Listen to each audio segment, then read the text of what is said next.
छाया ने पूछा है, what is the relation between energy body and physical body? ऊर्जा शरीर और भौतिक शरीर के बीच क्या संबंध है? ये देखिए टर्मिनोलॉजी है छाया। हम लोग अध्यात्म में इसका उपयोग हमेशा से करते रहे हैं, योग में, तंत्र में। अनेकों बार मैंने भी इस टर्मिनोलॉजी का उपयोग किया ही है। पारंपरिक रूप से हम इन टर्मिनोलॉजी का उपयोग करते हैं, ऊर्जा शरीर और स्थूल शरीर। पारंपरिक मान्यता में हम ये भी मानते हैं कि ऊर्जा शरीर कहीं अलग हो जाता है और स्थूल शरीर कहीं अलग हो जाता है। और मान्यता जब गहरी हो तो हमको वैसा लगने भी लग सकता है। मान्यताएं हमारे लिए वास्तविकताएं बन सकती हैं, बन जाती हैं, वो एक अलग विषय है।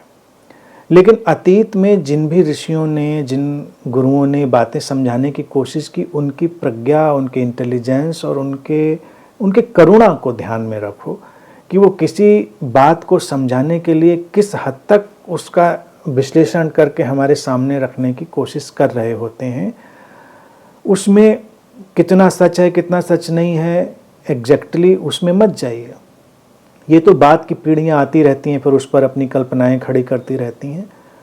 ऊर्जा शरीर से तात्पर्य ये है कि हमारे शरीर की इस भौतिकता के पीछे उनको हमेशा लगा होगा कि कुछ ऐसा है जो थोड़ा फर्क है, जो बिल्कुल भौतिक नहीं है, जो इससे अलग है, जो अपने में ही किसी ढंग से जीवंत है।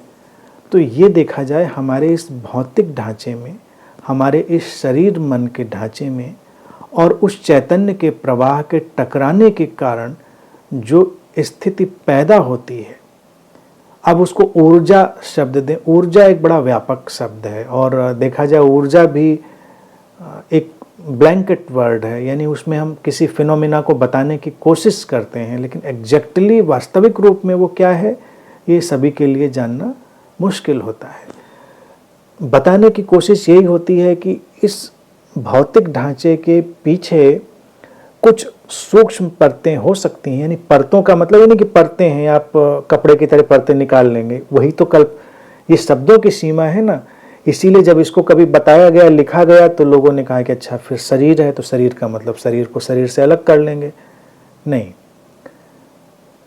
बॉडी का मतलब हमेशा एक सिस्टम समझें।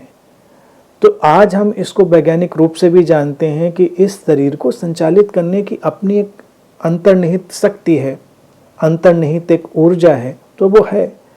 हम उसको ऊर्जा शरीर के तौर से सामने रखते रहे और उसका नाम देते रहे।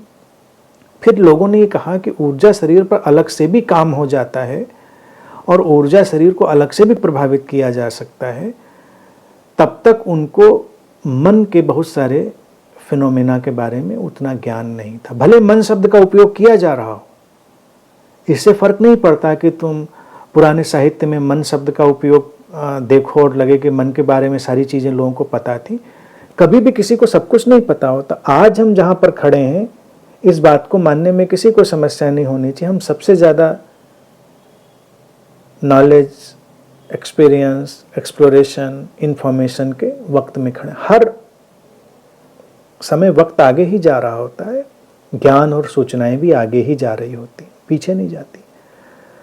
तो उस समय इस चीज़ को ठीक ठीक जानना शायद मुश्किल रहा होगा कि हमारे विचारों का ढंग, हमारे मन की प्रोग्रामिंग, वो सब हमारे शरीर की व्यवस्था और फंक्शनिंग पर असर डालती है।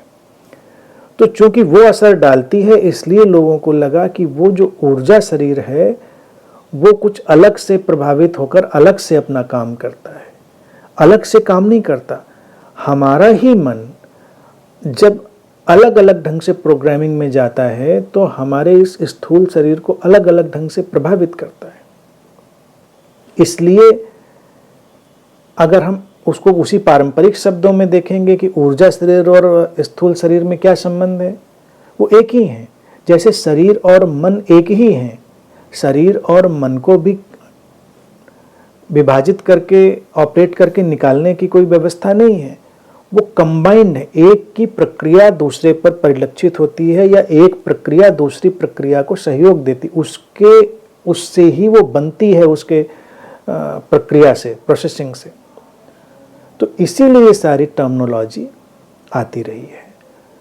इसको वैसे ही स्वीकार करें, और जब भी सूक्ष्म परतों की बातें ज़्यादा करी जाती हैं तो वो मन की ही बहुत सारी संभावनाओं के बारे में बातें करी जा रही होती हैं। संबंध इतना ही है, अगर हम उसको पारंपरिक ढंग से ही कहें कि अगर कोई कहे कि अपने ऊर्जा शरीर का आप ध्यान रखिए, तो वो ये कहने की कोशिश कर रहे हैं कि अपने अंतर मन को नियोजित करिए, अपने अंतर मन को यानी कि अपने माइंड की उसकी सूक्ष्म चीज़ों को प्रोग्राम करिए ठीक से, जिससे आपके स्थूल शरीर की जो व्यवस्था है वो और सुचारू हो पाएगी, सम्यक हो पाएगी, बैलेंस्ड हो पाएगी। इतनी सी बात है, बाकी तो सब टर्मिनोलॉजीज़ का खेल है।